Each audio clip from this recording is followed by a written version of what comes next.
নমস্কাৰ, মই ৰাকেশ দাস। আজি আলোচনা কৰিব বিচাৰিছোঁ যিকোনো অনুষ্ঠানত কেনেকৈ সুন্দৰকৈ এংকৰিং কৰিব পাৰি বা এগৰাকী ভাল এংকৰ কেনেকৈ হ'ব পাৰি বা এংকৰিং কৰিবলৈ যাওঁতে কোনবোৰ বিষয়ৰ ওপৰত বেছিকৈ গুৰুত্ব দিব লাগে। আজি ইয়াৰ ওপৰত আজিৰ এই ভিডিঅ'টোত আলোচনা কৰিব বিচাৰিছোঁ। আজিৰ এই ভিডিঅ'টো বনোৱাৰ কাৰণ হ'ল মোক বহুতে মেছেজ কৰিছে যে মই একচুৱেলি মঞ্চত এংকৰিং কৰিব বিচাৰিছোঁ, ইয়াৰ ওপৰত এটা ভিডিঅ' বনাই দিব বা অথবা মোক হোৱাটছএপত লিখি দিব। মই বহুতকে লিখি দিছোঁ। আজি এই বিষয়টোৰ ওপৰত মই যিখিনি জানো এই কথাবোৰ আপোনালোকৰ লগত মই শ্বেয়াৰ কৰিব বিচাৰিছোঁ। যদি আপুনি এগৰাকী ভাল এংকৰ হ'ব বিচাৰে বা এগৰাকী ভাল মঞ্চ পৰিচালক হ'ব বিচাৰে, তেতিয়াহ'লে কিছুমান কথা আপুনি জানিব লাগিব। আপোনালোকে জানেই যে যিকোনো অনুষ্ঠানৰ এংকৰিং এক গুৰুত্বপূৰ্ণ ভূমিকা পালন কৰে। এংকৰিঙে সেই অনুষ্ঠানটোৰ শক্তি বৃদ্ধি কৰে আৰু সেই গোটেই অনুষ্ঠানটোক আপোনাৰ আকৰ্ষণীয় কৰি তোলে। আপোনাৰ কণ্ঠস্বৰ স্পষ্ট হ'ব লাগিব, আপোনাৰ ভাষাৰ জ্ঞান থাকিব লাগিব, আপোনাৰ সেই বিষয়টোৰ ওপৰত গভীৰ জ্ঞান থাকিব লাগিব, যিখিনি আপুনি পৰিচালনা কৰোঁতে আপুনি সেই কথাবোৰ সুন্দৰকৈ উপস্থাপন কৰিব। আৰু কথাবোৰ কওঁতে আপুনি কনফিডেণ্টলি ক'ব লাগিব, যাতে আপোনাৰ শব্দ, আপোনাৰ উচ্চাৰণ ভাল হ'ব লাগিব। ৰাইজত বা দৰ্শকে যাতে আপোনাৰ কথাবোৰ গ্ৰহণ কৰে। বা এনেকুৱা মানুহ আছে খুব চিঞৰি পেলাই কথাখিনি কয়, ৰাইজে বেয়া পায়। আৰু এনেকুৱাও মানুহ আছে সেই একেবাৰে লাহে লাহে কথাখিনি কয়। এটা মিডিয়াম সুৰত আপুনি কথাবোৰ ক'ব লাগিব। ইতিমধ্যে আপোনালোকে জানে যে মই এখন কিতাপ লিখিছোঁ, কিতাপখনৰ নাম হ'ল ভাষণ অভ্যাস। এই কিতাপখন অসমৰ বিভিন্ন প্ৰান্তত মানুহে অৰ্ডাৰ কৰি নিছে। যদি আপোনালোকে এংকৰিং কেনেকৈ কৰিব লাগে এই গোটেই কথাবোৰ এই কিতাপখনত লিখা আছে। মই আপোনালোকক এবাৰ পঢ়ি শুনাবলৈ মই যত্ন কৰিছোঁ। যিকোনো অনুষ্ঠানত এংকৰিঙৰ গুৰুত্বপূৰ্ণ ভূমিকা থাকে। এংকৰিঙে অনুষ্ঠানৰ শক্তি বৃদ্ধি, মানুহক সংযোগ কৰা আৰু অনুষ্ঠানটোক আকৰ্ষণীয় কৰি তোলাৰ কাম কৰে। এজন মঞ্চ পৰিচালকৰ বাবে বহুতো গুণৰ প্ৰয়োজন হয়। সভা অথবা মঞ্চ পৰিচালনাৰ বাবে গুৰুত্বপূৰ্ণ বিন্দুসমূহ হ'ল বিষয়ৰ জ্ঞান, ভাষাৰ ওপৰত আদেশ, আৱেগিকতা, শৰীৰৰ ভাষা, স্পষ্টতা আৰু সাৱলীলতা ইত্যাদি। ঘোষণাত মঞ্চ পৰিচালনাৰ সকলো বৈশিষ্ট্য অন্তৰ্ভুক্ত কৰা হয়। ইয়াত ভাষাৰ সংক্ষিপ্ততা আৰু স্পষ্টতা গুৰুত্বপূৰ্ণ গুণ। সদায় আপোনাৰ বিষয়বস্তু স্পষ্ট আৰু সংক্ষিপ্ত ৰাখক। কথাবোৰ দৰ্শকে সহজতেই বুজিব লাগিব। আপোনাৰ কণ্ঠৰ প্ৰতি আগ্ৰহ আৰু শক্তি বজাই ৰাখক। আপোনাৰ উপস্থাপন শুনি দৰ্শকে ভাল পাব লাগিব। আপোনাৰ উপস্থাপনত বৈচিত্ৰতা ৰাখিবলৈ যত্ন কৰিব। কেৱল একে ধৰণৰ বিষয়বস্তু ব্যৱহাৰ কৰিলে দৰ্শকে বিৰক্তি অনুভৱ কৰিব। উদাহৰণ, ৰাভা দিৱসৰ লগত সংগতি ৰাখি শ্ৰদ্ধাভজন দৰ্শক মণ্ডলী, আপোনালোক আটাইলৈ বিষ্ণু ৰাভা দিৱসৰ শুভেচ্ছা তথা প্ৰণাম জনাই সকলোৰে সহায় সহযোগিতা কামনা কৰি আমাৰ আজিৰ এই অনুষ্ঠান আৰম্ভ কৰিবলৈ আগবাঢ়িছোঁ। তাৰ আগেয়ে আপোনালোকৰ জ্ঞাতাৰ্থে জনাব বিচাৰিছোঁ যে কাইলৈৰ পৰা বিষ্ণু ৰাভা দিৱসৰ লগত সংগতি ৰাখি বিভিন্ন খেল ধেমালিৰ লগতে ছাত্ৰ ছাত্ৰীসকলৰ মাজত বিভিন্ন প্ৰতিযোগিতা অনুষ্ঠিত কৰা হ'ব। সেয়েহে ইচ্ছুক প্ৰতিযোগীসকলে তেওঁলোকৰ নামসমূহ বিভাগীয় সম্পাদকৰ হাতত জমা দিবলৈ অনুৰোধ জনাইছোঁ। সকলো শিশু, যুৱক যুৱতী তথা ছাত্ৰ ছাত্ৰীয়ে প্ৰতিটো প্ৰতিযোগিতাতে অংশগ্ৰহণ কৰি আমাৰ এই মহান অনুষ্ঠানটি সফল কৰি তোলাত অৰিহণা যোগাব বুলি আশা ৰাখি আমাৰ কাৰ্যসূচীভাগ শুভাৰম্ভ কৰিবলৈ আগবাঢ়িছোঁ।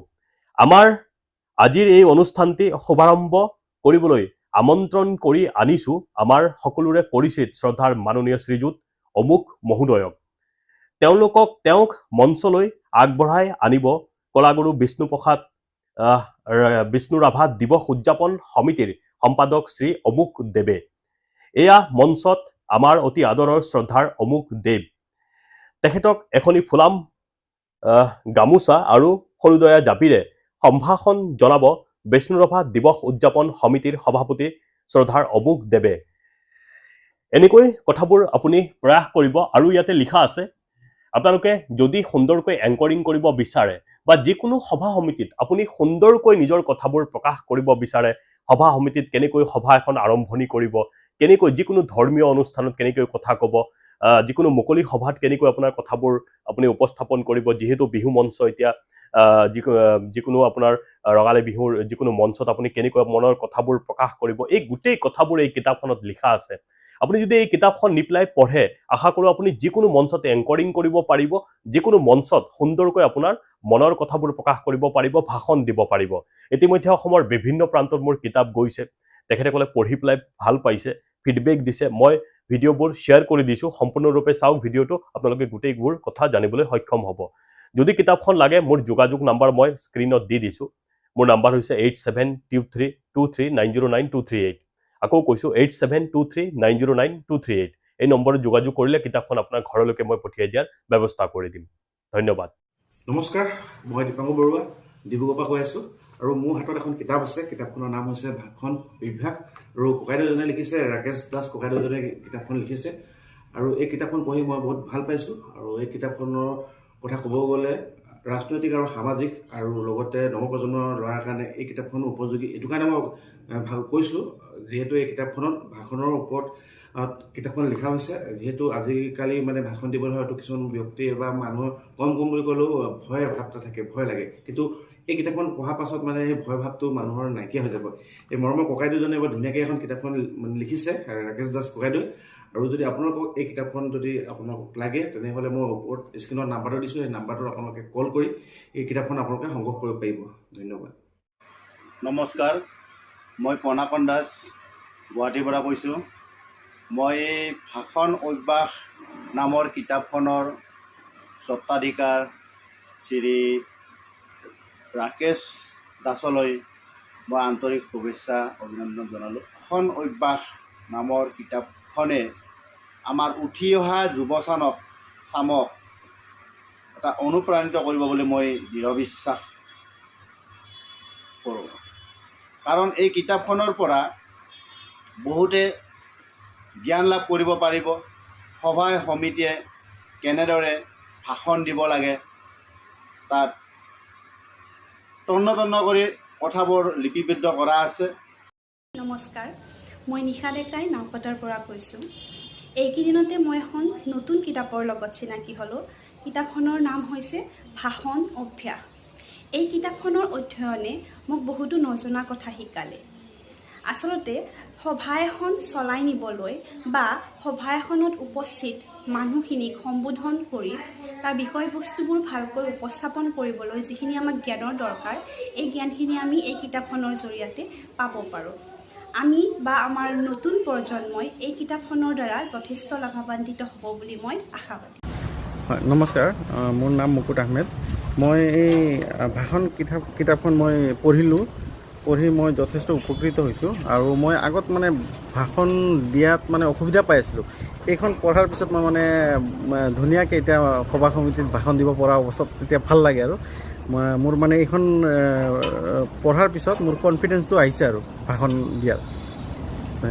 নমস্কাৰ, মই দীপাংকৰ শইকীয়া তিনিচুকীয়াৰ পৰা কৈছোঁ। ভাষণ অভ্যাস এই কিতাপখন লেখক ৰাকেশ দাস। এই কিতাপবোৰ পঢ়ি সভা এখন কেনেকৈ ভাষণ দিব লাগে আৰু সভা এখন পৰিচালনা কেনেকৈ কৰিব লাগে ইয়াৰ বিষয়বস্তুসমূহ জানিব পাৰি বহুত ভাল লাগিল। প্ৰথমে মই ৰাকেশ দাসলৈ ধন্যবাদ জনাইছোঁ। যিসকল ব্যক্তিয়ে সামাজিক ৰাজনৈতিক শিক্ষানুষ্ঠান সভাত ভাষণ দিম বুলি ভাবে বা সভা এখন পৰিচালনা কৰিম বুলি ভাবে, তেওঁলোকে যদি এই ভাষণ বা কিতাপখন পঢ়ে মই ভাবোঁ বহু উপকৃত হ'ব। ধন্যবাদ। নমস্কাৰ, মই জয়ন্ত কুমাৰ ৰায় কোকৰাঝাৰ জিলাৰ গোসাইগাঁৱৰ পৰা কৈ আছোঁ। মই ইতিমধ্যে অৰ্ডাৰ দিয়া ৰাকেশ দাসৰ ভাষণ অভ্যাস নামৰ কিতাপখন পাই গ'লোঁ। আৰু এই কিতাপখন পঢ়ি মই অনুভৱ কৰিব পাৰিছোঁ যে আমাৰ ছাত্ৰ ছাত্ৰীসকলে বহু সময়ত ভাষণ দিয়াৰ ক্ষেত্ৰত অসুবিধা অনুভৱ কৰে। তেওঁলোকে এই ভাষণ অভ্যাস নামৰ কিতাপখন যদি অধ্যয়ন কৰে তেতিয়াহ'লে নিশ্চয় উপকৃত হ'ব। এইখিনিয়েই, ধন্যবাদ। নমস্কাৰ, মই উমানন্দ নাথ বঙাইগাঁৱৰ পৰা কৈছোঁ। ৰাকেশ দাসে লিখা এই ভাষণ অভ্যাস নামৰ কিতাপখন পঢ়ি বহুত নজনা কথা জানিব পাৰিছোঁ। বিশেষকৈ যিসকল ব্যক্তিয়ে সামাজিক ৰাজনৈতিক কামত জড়িত আৰু ছাত্ৰ ছাত্ৰীসকলে এই কিতাপখন পঢ়ি উপকৃত হ'ব পাৰিব বুলি মই ভাবোঁ। ধন্যবাদ।